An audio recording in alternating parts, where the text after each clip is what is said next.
Navratna 107.8 FM पर एक खास मुलाकात। ये खास प्रोग्राम हर वीकेंड हम आपके लिए लेकर आते हैं और आज इस प्रोग्राम में हमारे साथ एक बहुत ही खास शख्सियत है और हमारी आज की जो खास गेस्ट है वो है मैडम सोनल गोयल, जो कि एक आईएएस ऑफिसर है। 2008 बैच की ये आईएएस ऑफिसर ऑल इंडिया की 13th रैंक बैक कर चुकी हैं और साथ के साथ ये एक बहुत ही डायनेमिक स्पीकर भी हैं। एडमिनिस्ट्रेटर होने के साथ साथ मैडम सोनल गोयल वो इंसान हैं जो बहुत सारी चीजें एक साथ हैंडल करती हैं। इसीलिए आज की खास मुलाकात में ये हमारे साथ हैं। आपका स्वागत करना चाहूंगी रेडियो नवरत्ना के स्टूडियो में। Thank you so much Bhavna ji, thank you. Ma'am, अगर मैं बात करूं बीइंग एन आईएएस ऑफिसर, तो क्या बचपन से ही आपने सपना देखा था कि आप एक आईएएस ऑफिसर बनेंगी? ये आपकी जो पूरी जर्नी थी ये कैसी रही? देखिए, मैं थोड़ा सा अपना बैकग्राउंड बताना चाहूँगी before I answer the question actually. तो हम पानीपत बेस्ड फैमिली से बिलोंग करते हैं। मेरे फादर सीए हैं, तो मेरे फादर ने अपनी प्रैक्टिस दिल्ली में इस्टेब्लिश की। जब मैं ग्रेजुएशन कर रही थी तो मैं Shri Ram college of commerce Delhi university से ग्रेजुएशन कर रही थी, बीकॉम ऑनर्स कर रही थी, and I was also doing CS along with that. तो मैं जब थर्ड ईयर में थी, मेरे को सिविल सर्विसेज के बारे में मैंने कुछ मैगजीन्स में पढ़ा। उससे पहले हमारी फैमिली में कभी इसके बारे में किसी ने सोचा नहीं, किसी ने अटेम्प्ट नहीं दिया। तो मैंने सिविल सर्विसेज के बारे में पता किया। मुझे ये ऐसा लगा कि ये एक ऐसा प्लेटफॉर्म है जो मुझे अपने देश के लिए और समाज के लिए कुछ करने का, उनके लोगों की मदद करने का एक मौका देगा। And I actually felt, from my inner side that I should at least appear once in civil service examination. And I thought कि ये मेरे को ट्राई ज़रूर करना चाहिए। बट जब मैंने घर में अपनी बात अपने पेरेंट्स से डिस्कस की, फैमिली से डिस्कस की, तो they were kind of very apprehensive. तो एप्रीहेंसिव क्यों? Due to various reasons. पहली बात तो क्योंकि मैं प्राइवेट सेक्टर में जाने का मेरा प्लान था। I was already doing CS. तो मेरे फादर को ये लगा कि प्राइवेट सेक्टर का करियर छोड़ के मैं गवर्नमेंट सेक्टर में जाऊंगी, पता नहीं कैसा रहेगा। कोई उस फील्ड में नहीं था हमारी फैमिली में जी। सेकेंडली ये था कि ये एग्ज़ाम बहुत टफ है and selection is not sure shot. तो हर साल लैक्स ऑफ एस्पिरेंट्स जो है प्रीलिम्स का एग्ज़ाम देते हैं और सिलेक्शन जो है वो फ्यू हंड्रेड्स में है। तो मतलब लेस देन 1% है जो सिलेक्शन होता है। देन थर्डली, सिलेक्शन के बाद भी कौन सी सर्विस आएगी, कौन सा कार्डर आएगा, कार्डर के बाद फिर मैरिज कैसे होगी एंड कहाँ सेटल होंगे, all this apprehensions came into the mind of my parents and family. But जब मैंने उनको बहुत ही कन्विंस किया, 6 महीने लगे मुझे उनको कन्विंस करने में, तो माय फादर सेड ओके, अगर आपको करना है तो आप कीजिए, but you should complete your professional qualification. तो पापा ने बोला कि एक प्लान भी, करियर ऑप्शन ज़रूर होना चाहिए और ख़ास करके लड़कियों के लिए ज़रूर होना चाहिए, क्योंकि लड़कियों को फाइनेंशियली इंडिपेंडेंट, सेल्फ इंडिपेंडेंट होना बहुत ज़्यादा ज़रूरी है। I have an elder sister who was at that time doing CA. तो मैंने पापा की एडवाइस मानी। तो मैंने पहले ग्रेजुएशन कंप्लीट करने के बाद सीएस कंप्लीट किया। 2004 में मेरा सीएस का कोर्स कंप्लीट हुआ। 2004 में मैंने फिर एलएलबी में एडमिशन लिया after giving entrance at Delhi university, and in the same year I started my job as CS on a part time basis with one company located at Manesar, and I started full time preparation for civil services. तो 2004 से मैंने services की तैयारी, exam देने की तैयारी मैंने शुरू करी, and 2004 to 2007 these 3 things were running parallelly in my life. Focus was civil service examination, then of course I was doing LLB which was a regular course, तो उसकी क्लासेस भी मैंने अटेंड की और साथ के साथ मैंने सीएस की पार्ट टाइम जॉब भी करी। मेरा सिलेक्शन सिविल सर्विसेज में सेकेंड अटैम्प्ट में हुआ। मैंने जो फर्स्ट अटैम्प्ट दिया 2006 में, मैंने मेंस लिखा, बट मुझे अनफॉर्चुनेटली मुझे इंटरव्यू कॉल नहीं आया। तो I was very much depress, मुझे नहीं समझ आया क्या करना है। फिर मुझे यही लगा कि I should give at least one more chance, क्योंकि मुझे ये पता लगा कि मेरी क्या क्या कमियां रह गई हैं। तो I thought I should improvise and try once again. और जब मैंने 2007 में एग्ज़ाम दिया, तो by my my hard work, by grace of God, मेरे को सिलेक्शन हुआ, मेरा सिलेक्शन हुआ and I got all India rank 13। तो क्योंकि रिजल्ट मई 2008 में आता है, तो हमारा बैच है 2008 का। और सिविल सर्विसेज में आना, जो आपने पूछा, कि शुरू से मेरा नहीं था प्लान, लेकिन हाँ, जब इसके बारे में पता लगा कि जो रिस्पेक्ट इस सर्विस के लिए आज भी हमारी कंट्री में है, जो एक अपॉर्चुनिटी इस सर्विस में बहुत यंग एज में मिलती है कि आप शुरू में ही, शुरुआत के आप सालों में एसडीएम लगते हो, You can become a commissioner of any corporation. You also become a district magistrate or a deputy commissioner of a district. So you get an opportunity to bring change into the life of people, to contribute towards the governance of the country, which is unparalleled with any other platform. और साथ ही साथ में जो challenges हैं, इसमें challenges भी बहुत हैं, जैसे ये बहुत ही transferable kind of job है, हमें नहीं पता एक जगह में हम कितनी दिन तक रह पाएंगे. उसके बाद में there are a lot of other factors जो हमारा paraphernalia है जिसके अंदर हम exist करते हैं. उसमें मीडिया हो गई, पॉलिटिकल इंटरफेरेंस हो गई, जुडिशरी है, then the kind of activism is there at various platforms. So ये काफ़ी सारी चीज़ें हैं जो सर्विसेज की फंक्शनिंग को इम्पैक्ट करती हैं इन सम वे और the other. But of course एक बैलेंस अगर हम बना के चलें तो आज भी बहुत कुछ किया जा सकता है. अगर हम बात करें मैम स्वच्छता की, जो स्वच्छता अभियान है ये आपके दिल के बहुत करीब रहा है. त्रिपुरा से लेकर फरीदाबाद तक आपने इस पर बहुत सारे काम किए हैं. आप चाहे त्रिपुरा में रही, आप फरीदाबाद में रही, आप झज्जर में रही, आपने बहुत सारा स्वच्छता का काम किया है. इसके बारे में आप हमारे सभी दर्शकों को बताइए. देखिए, स्वच्छ भारत मिशन माननीय प्रधानमंत्री जी के नेतृत्व में 2014 में लॉन्च हुआ. इससे पहले भी हमारे देश में टोटल सैनिटेशन कैंपेन था. टोटल सैनिटेशन कैंपेन का जो मेन फोकस था वो ये था कि हर घर में every house hold should have a toilet, so that लोग ओपन में डेफिकेशन ना करें. जो स्वच्छ भारत मिशन आया, स्वच्छ भारत मिशन ने उसको आगे ले जाया उस कंसेप्ट को. तो जहाँ उसने बात करी ओपन डेफिकेशन फ्री किसी एरिया को बनाने की, तो चाहे वो अर्बन एरिया हो चाहे वो रूरल एरिया हो, वो ओपन डेफिकेशन फ्री हो. साथ साथ उसने बात की है बिहेवियरल चेंज की. तो बिहेवियरल चेंज की अगर हम बात करें तो खुले में शौच हम खुद ना करें, ये बिहेवियरल चेंज हो. हम सड़क पे चल रहे हैं तो हम ओपन में स्पिटिंग ना करें. हम जो है अगर हम टॉयलेट जा रहे हैं उसके बाद अपने हाथ ढंग से धोएं. तो ये सब जो एक जो एक बिहेवियरल चेंज है जो कि सस्टेन होना बहुत ज़्यादा ज़रूरी है, उस पर बात की जा रही है इस अभियान में. और ये अभियान बहुत ज़्यादा ज़रूरी है क्योंकि it is directly and indirectly related to our hygiene practices which impacts the health. तो अगर हम स्वच्छता का ध्यान नहीं रखेंगे तो हम इनडायरेक्टली बीमारियों को बढ़ावा देते हैं and it impacts the health, और उस पर एक अलग से किसी फैमिली को एक्सपेंडिचर करना पड़ता है. तो ये बहुत ज़्यादा ज़रूरी है कि हम स्वच्छता पे ध्यान दें. मैंने जब मैं वहाँ थी त्रिपुरा में, तो वहाँ पे गोमती डिस्ट्रिक्ट में हमने इसके ऊपर individual house hold toilets and community toilets के ऊपर काफ़ी मेरी टीम ने काम किया. जब मैं हरियाणा में आई तो मेरा पहला कार्यभार यहाँ पे commissioner municipal corporation Faridabad and CO smart city का था.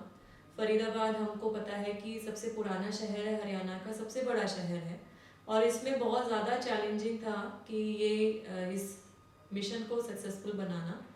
बट हमने इसको एक कम्युनिटी कैंपेन की तरह ले जाने का प्रयास किया and we try to build a connect with all stake holders. तो जो स्टेक होल्डर्स थे वो स्कूल के बच्चे, वो कॉलेजेस के स्टूडेंट्स, वो the civil society organisations, the industry people, the businessman, various educational institutions, उनके साथ में कनेक्ट किया. फरीदाबाद कॉरपोरेशन को कुछ मशीन्स, कुछ इक्विपमेंट, CSR में भी बड़ी बड़ी कंपनीज, उद्योगपतियों ने यहाँ डोनेट किए.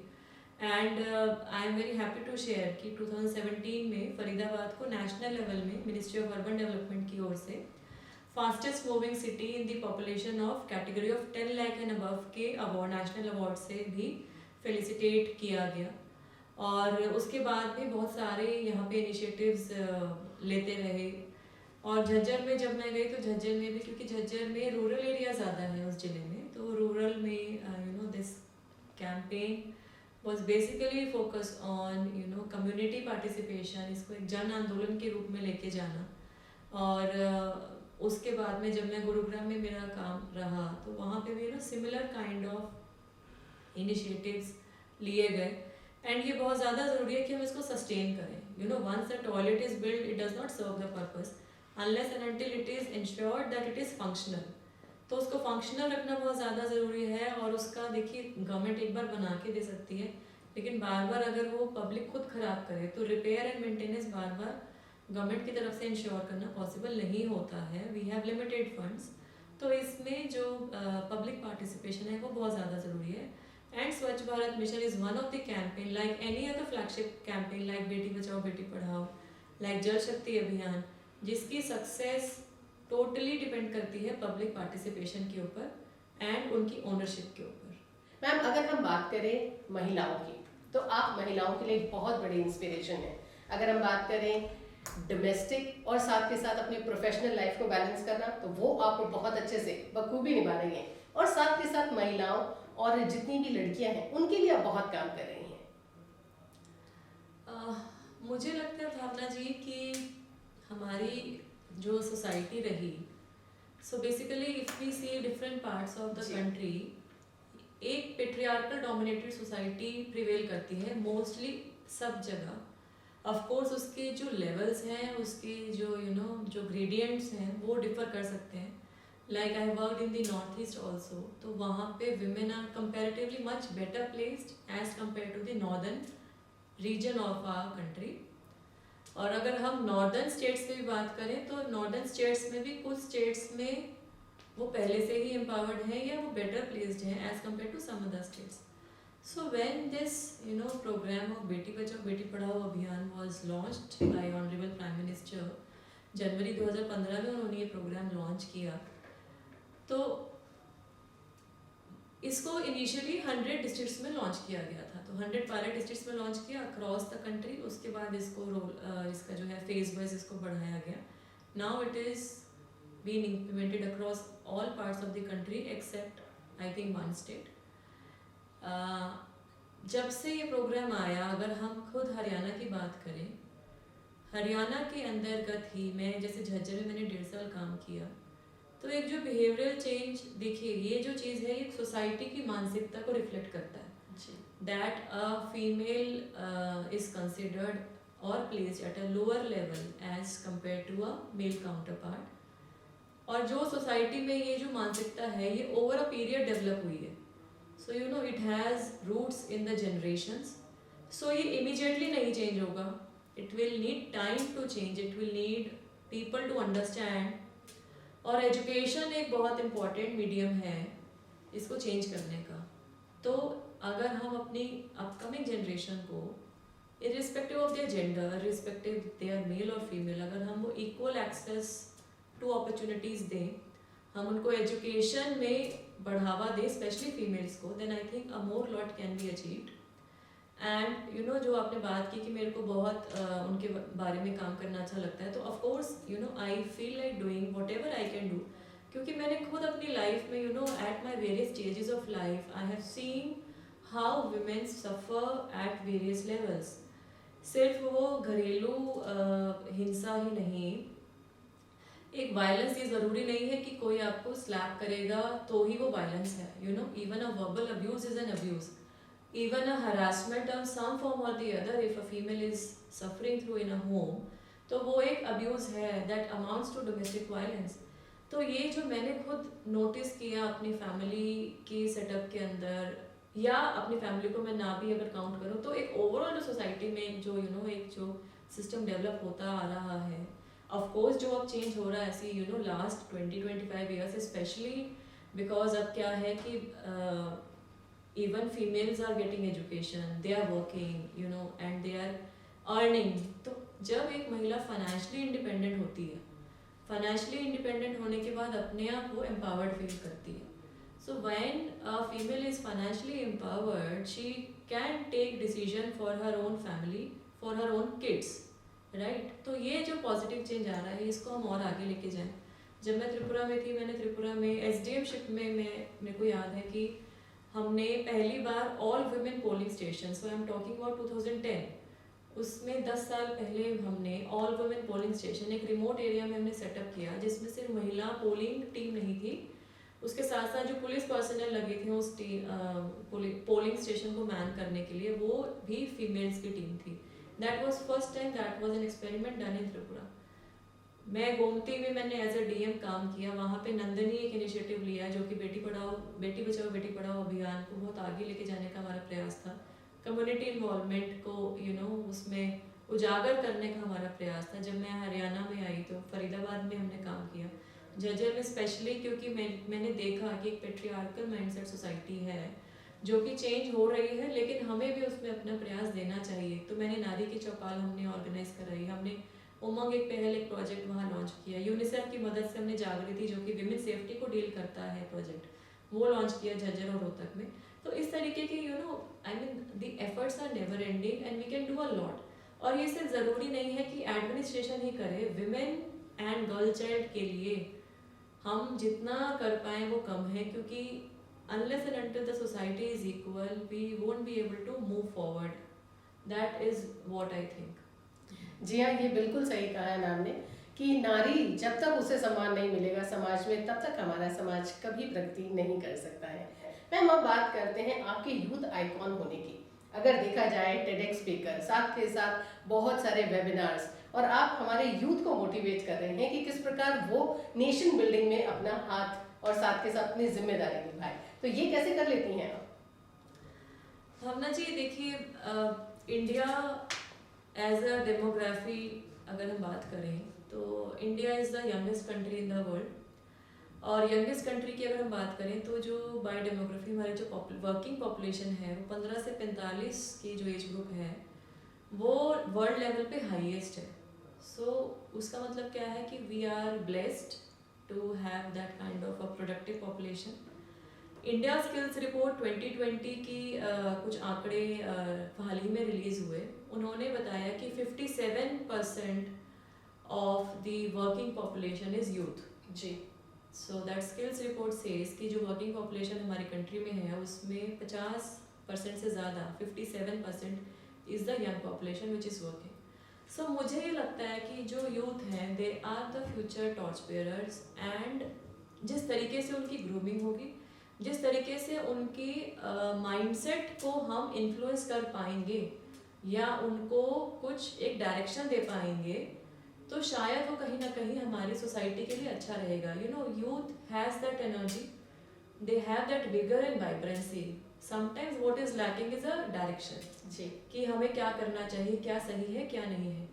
इसीलिए मेरा जो आपने बात की कि मैं सेशंस करती हूँ, वेबिनार्स करती हूँ, तो मेरा छोटा छोटा प्रयास यही रहता है कि मेरे जो I have over a period of last से 1 year or so, I have interacted with many students across the country at various universities, colleges. उनके साथ बात की मैंने। कई स्टूडेंट्स जो अपने लेवल पे भी कुछ they are running model United Nations, so they are doing that good thing of exchanging good ideas, sharing best practices.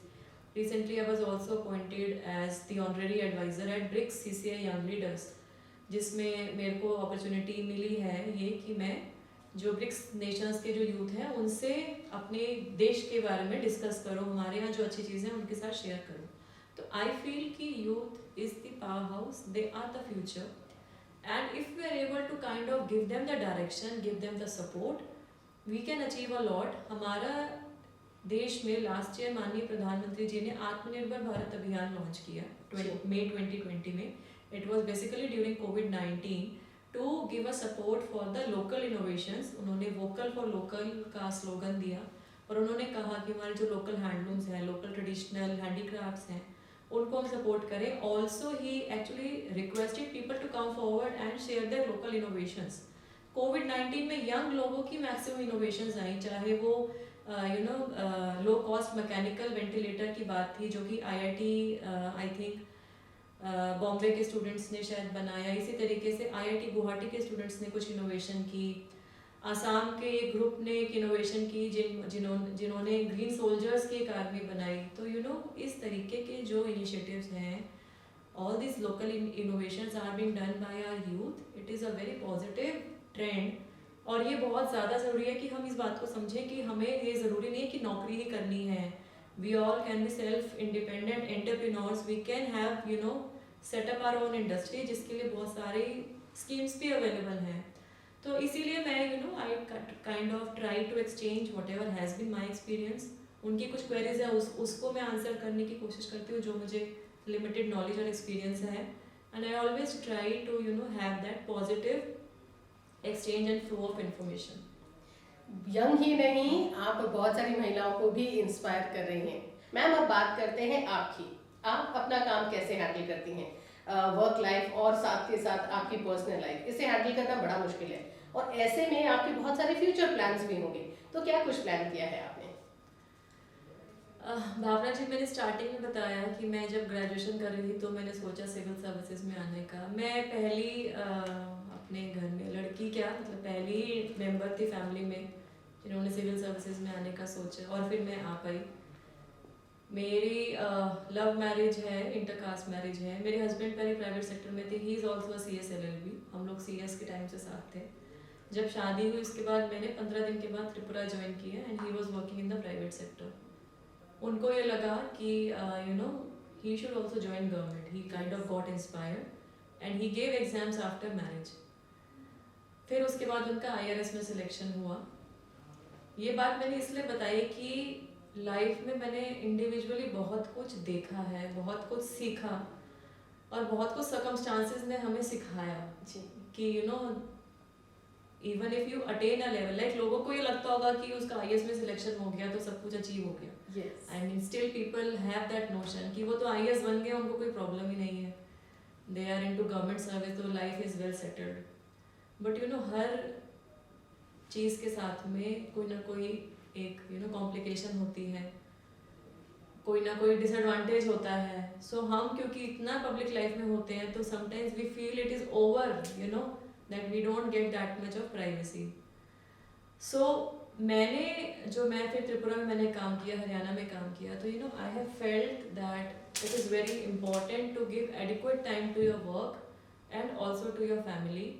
And ये जो चीज़ जो मुझे सिखाई है, शायद मेरे खुद के लाइफ के अनुभव ने सिखाई कि मैं त्रिपुरा में रही, मैंने वहाँ 7 साल से ज़्यादा काम किया, फिर मैं हरियाणा आई, यहाँ मैंने काम किया। लोगों के साथ मिलकर काम करने का हमेशा मेरा प्रयास रहा। I have always tried to build that teams, and I have always tried to have that faith and connect with the community.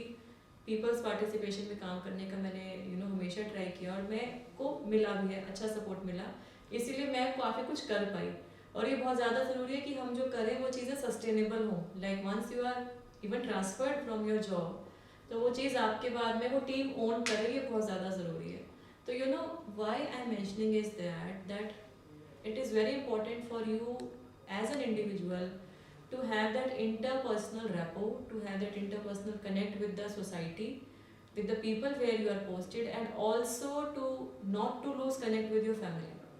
Family बहुत ज़्यादा इंपॉर्टेंट है। आई हैव 2 स्मॉल किड्स, तो मेरी डॉटर अब 8 years की होने वाली है, मेरा बेटा अभी 1.5 साल का है। तो बच्चे छोटे हैं, तो डॉटर स्कूल गोइंग है, लेकिन अभी छोटा बेटा तो बहुत ही छोटा है। तो मुझे एज अ मदर कई बार फील होता है कि मैं उनको एडिक्वेट टाइम नहीं दे पा रही हूँ। you have sometimes VVIP duty, sometimes election, sometimes law and order issue, जिसमें आप रात को लेट नाइट आ रहे हैं, पूरे दिन बच्चों से नहीं मिल पा रहे हैं।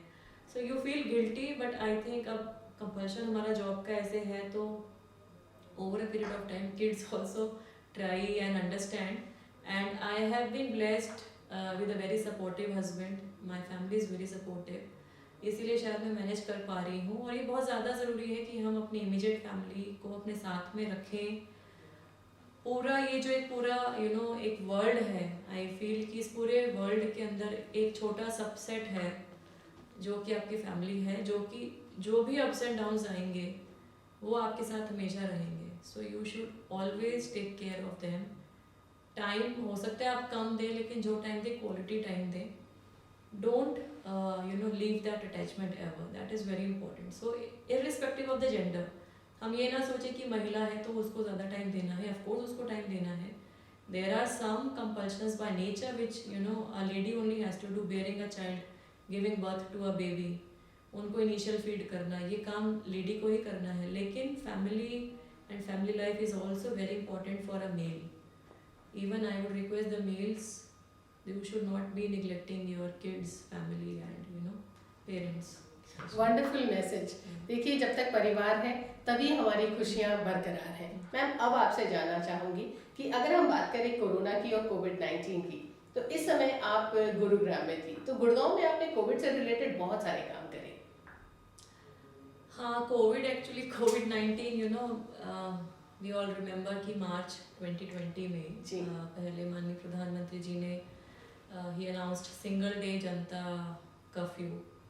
22 मार्च को कर्फ्यू था वो, और उसके इमीडिएटली कुछ दिन बाद ही there was a lockdown, total lockdown announced in the country. उस टाइम में मैं गुरुग्राम में पोस्टेड थी। I was additional CEO GMDA, metropolitan development authority, and CEO of the city bus service. तो एक इमीडिएट चैलेंज आया हम सब के सामने, क्योंकि ये किसी ने फोर्स ही नहीं किया था कि ये इस लेवल तक भी जा सकता है, कि इन्फेक्शन का डर इतना ज़्यादा था, वैक्सीन आई नहीं थी, and there were no set protocols. I mean things were evolving, और ये किसी ने देखा नहीं था। Neither our subordinates had seen nor our senior officers. लोगों के लिए भी नया था। तो हम लोगों ने भी इसमें पता है धीरे धीरे काम किया। गुड़गांव में it's a metropolitan city and it has multiplicity of organisations. एक बहुत अच्छी बात जो वहाँ पे कोशिश की गई वो था team work. So I was working in metropolitan development authority and city bus service, but वहाँ जो कॉरपोरेशन है, म्यूनिसिपल कॉरपोरेशन, डिस्ट्रिक्ट एडमिनिस्ट्रेशन, दी गुरुग्राम पुलिस और जितने मेन डिपार्टमेंट्स, उन्होंने कोशिश की कि टीम वर्क के रूप में काम करें। साथ ही साथ there were various initiatives specially by GMDA। We had a integrated command and control centre, जिसमें जो है अंडर स्मार्ट सिटीज़ मिशन जो एस्टैब्लिश किया गया था 2019 दिसंबर में, उसमें 300 कैमरे लगे हुए हैं जो कि सिटी की सर्वेलेंस करते हैं अलग अलग एरियाज में। During covid it was converted into a covid surveillance room. So covid war room के रूप में उसको यूज़ किया गया। पुलिस ने अपनी 24/7 टीम्स डिप्लॉय करी। The cameras were used to see there is no violation of lockdown rules. कोई मूवमेंट हो रही है तो वो कोई कोई मतलब इलॉजिकल मूवमेंट नहीं है, this is not illegal something which is happening. साथ ही साथ में उसमें डेटा जो आता था that was being shared with other concern departments.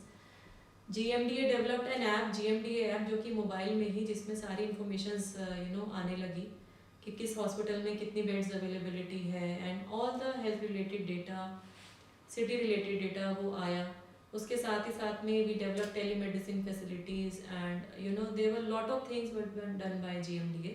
और सिटी बस की अगर हम बात करें तो we tried number of initiatives, like जो सिटी बस में हमको लगा कि हमारी 200 बसेज हैं जो कि अनयूज पड़ी है, तो we converted few buses into mobile grocery ration shops. तो क्योंकि लोग नहीं आ पा रहे थे मार्केट्स में, तो हमने कॉरपोरेशन और वहाँ पे food and civil supplies department के साथ में टाई अप करके we kind of converted few buses to ration shops, और हमने जो है लोगों के RWAs के पास में वो असेंशियल फूड आइटम सप्लाई करना शुरू किया। That became a very successful model. Our buses were being used for transportation of patients, quarantine patients, mobility of medical mobile health teams. Then they were also used for transportation of laborers जब उनको camps में shift करना था। One of the bus was also converted into mobile testing van facility। इस तरीके की जो innovations हम सबने सीखे। और एक अच्छी बात ये थी कि GMDA और GMCBL दोनों ही e-office organizations थी, तो हमारा जो फाइल मूवमेंट जो एक नॉर्मल फिजिकल फाइल मूवमेंट में जो रिस्ट्रिक्शन आ गई थी, हमको वो रिस्ट्रिक्शन नहीं फेस करनी पड़ी, क्योंकि everything was already online and it was available on e-office. So challenge ये था कि हम लोगों को डिलीवर करना है, हम लोगों को छुट्टी कोई नहीं मिली, हमारा स्टाफ कम हो गया, but it was one thing which we have been able to face. And one more thing lastly I would like to mention about Gurugram, that Gurugram में various organisations, civil society organizations, public at their individual levels, they came forward and helped the administration to a large extent. उन्होंने जो slum areas में लोग रह रहे हैं उनको खाना पहुंचाया, राशन पहुंचाया, जो कैंप्स में थे लोगों को उनको हेल्प की। तो ऐसे बहुत सारी डेली बेसिस पे बहुत लोगों ने मदद करी।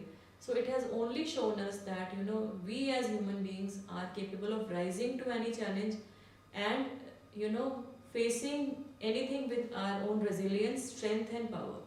That I think COVID-19 has taught all of us. वाकई कोविड ने हमें बहुत कुछ सिखाया, लेकिन साथ के साथ अब हम उससे जीत चुके हैं और बहुत हद तक हम इससे पार आ चुके हैं। इस खास मुलाकात में आज मैडम सोनल गोयल हमारे साथ थी और पेशेंटली आज इन्होंने हमारे ढेर सारे सवालों के जवाब दिए।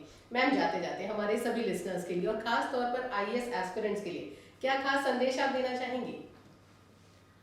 सिविल सर्विस एस्पिरेंट्स के लिए तो आई मीन जो सिलेबस है बहुत वास्ट है, उसके लिए मैंने कुछ सेशंस अलग से भी किए हैं. If they want they can visit my Facebook page या यूट्यूब चैनल जो है मेरा by the name of Sonal Goyal IAS, they can visit that. तो सिविल सर्विस एस्पिरेंट्स को सबसे पहले ये माइंड में मेकअप कर लेना चाहिए कि उनको एग्ज़ाम क्यों देना है, एग्ज़ाम कब देना है, और मिनिमम टाइम जो है मुझे लगता है 2 साल ज़रूर इसमें चाहिए, क्योंकि 1 साल आपका तैयारी का और 1 साल जब आप एग्ज़ाम देंगे उसमें लग जाता है. 3 स्टेजेस प्री मेंस और इंटरव्यू को मिला के. तो जब आप तैयारी शुरू करते हैं time management is very important. Your efforts are very much important. आप दिन में 10 से 12 घंटे आपको पढ़ना होगा. GS का पेपर उसकी अलग तैयारी, ऑप्शनल्स की अलग तैयारी. तो I mean civil services preparation के लिए तो एक अलग से ही मुझे I generally do a session separately, but ये है कि हाँ, time management is very much important. For mains, I would just like to briefly mention कि answer writing is very important, और उसमें repeated revisions, उसी से आप अच्छे answers produce कर पाओगे, and आपके जो है marks अच्छे तभी आएंगे जब आप अच्छी तरह से उसको express कर पाओ.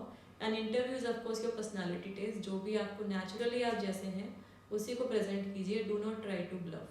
तो मतलब एक बहुत ही फोकस्ड अप्रोच से सिविल सर्विसेज की तैयारी अगर करनी है तो करें, और ये भी माइंड में रखें कि अगर ये नहीं होता है तो मैं क्या करूँगा या मैं क्या करूँगी. So what I mean to say is that having a plan B career option is very much important in life if you are preparing for any competitive examination. And I think Bhavna ji, towards the end I would just like to give a message to all the viewers and all the listeners कि हम लोग जो भी काम करें चाहे हम किसी गवर्नमेंट सर्विस को ज्वाइन करें या प्राइवेट सेक्टर ज्वाइन करें, और we have our own NGO और entrepreneur, we become an entrepreneur और अ बिजनेसमैन, बिजनेस वुमेन. तो please try and do something for the society, for the nation. The nation is not big built by, जैसे हमने सुना है कि nation is not big by its buildings, but it is built big by its people. तो जो लोग हैं वही उसकी स्ट्रेंथ हैं, जो लोग हैं, जो पॉपुलेशन है वो उसकी स्ट्रेंथ है, और हम जैसे काम करेंगे हमारे ऊपर ही देश की प्रगति निर्भर करती है. So wherever you are, try and contribute to the people around you. There might be many people who would be needing your small help. Try and do something for them. Try and do something for the society. And it is very important to stay healthy. It is very important to stay happy and spread the optimism and positivity and hope around you. Thank you so much. Thank you so much for coming to our studio and sparing your valuable time. Thank you so much. दोस्तों, मैं तो ले रही हूँ आपसे इजाजत, लेकिन आप कहीं नहीं जाएंगे. आप जुड़े रहेंगे अपने फेवरेट रेडियो स्टेशन के साथ. Feel good, feel live.